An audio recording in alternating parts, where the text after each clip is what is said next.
Top 5 Modern-Day Miracles Unexplained by Science.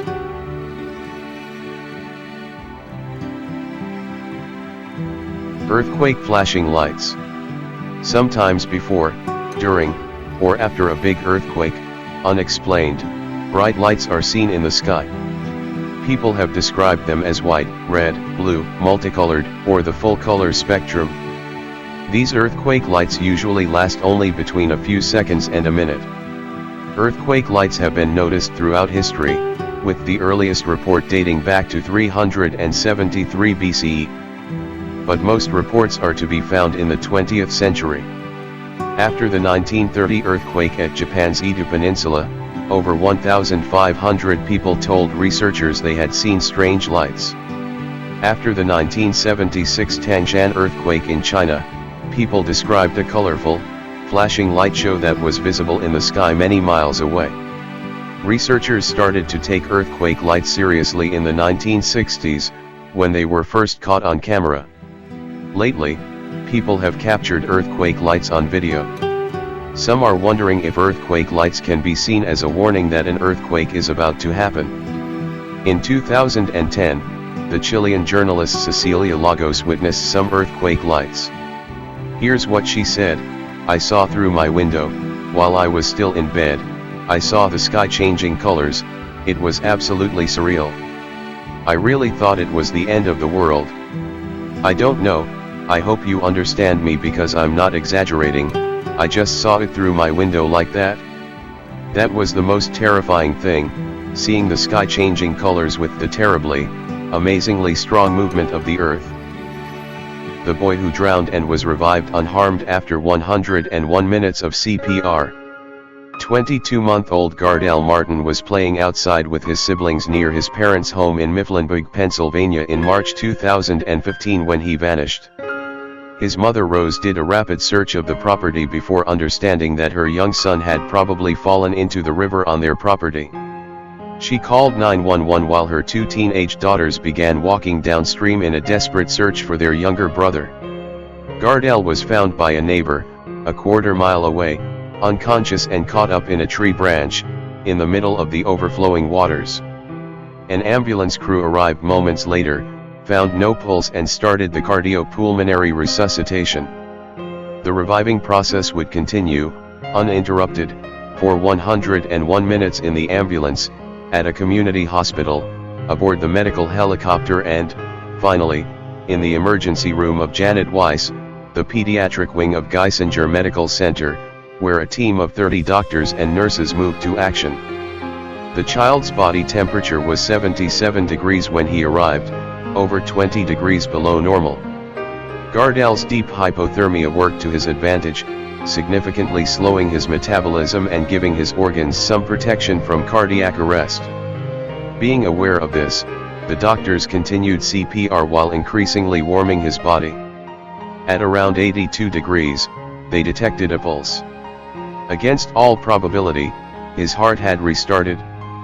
Little Gardel regained consciousness and his brain function looked normal.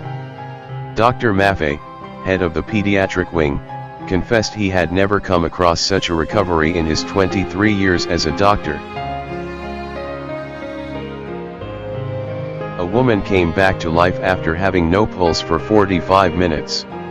In September 2014, at the Boca Raton Regional Hospital in Florida, Ruby Graupera Casimiro, of 40 years old, fell unconscious from a rare amniotic fluid embolism during a cesarean section. Doctors tried to resuscitate Graupera Casimiro for about 3 hours. After 45 minutes without a pulse, doctors invited her relatives into the operating room to say their last goodbyes.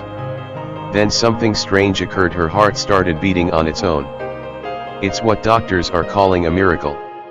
Graupera Casimiro has disclosed that during the experience, she saw herself moving along a tunnel and meeting some spiritual beings, including her father, surrounded in light. What's even more amazing is that Graupera Casimiro suffered no brain injury and made a full recovery. Her girl is also healthy and in an excellent condition. An unknown voice led rescuers to find a child who survived for 14 hours in a submerged car. In March 2015, Lynn Jennifer Grosbeck, of 25 years old, lost control of her car and plunged in the frozen Spanish Fork River in Utah.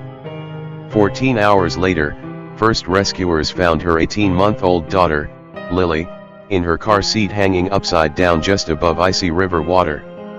Before finding Lily, both firefighters and police officers reported hearing an unidentified adult voice scream, "Help me," from inside the car. They discovered that the voice could not have come from the young mother, who had immediately died from the impact. The rescuers still can't explain the origin of the voice or how the child survived hanging upside down for 14 hours in freezing temperatures without being dressed for the winter. Archbishop reportedly seen in two different places at the same time. Cebuano Archbishop Teofilo Camamat, known as Monsignor Lalong, was acknowledged for his outstanding love and care for the poor. He was also recognized for his spiritual gifts of healing, reading hearts, levitation, and bilocation. He died in a car accident in San Fernando town on September 27, 1988, at the age of 74. Strange news about Monsignor Camamat circulated after he was reportedly seen in two different places at the same time while he was still serving the clergy of Cebu, according to Lungsanan, the official newsletter of the Cebu Church. There are many famous testimonies of Monsignor's miracles. In May 2013, a man had both legs turned brown with severe inflammation from below the knees down to his feet. He had terrible pain from that swelling. The doctor's prescriptions didn't really help with his legs' inflammation. In December 2014, a relative of the man gave a prayer pamphlet for the canonization of Monsignor Camamat. After a week, all the inflammation of the man's legs was completely cured.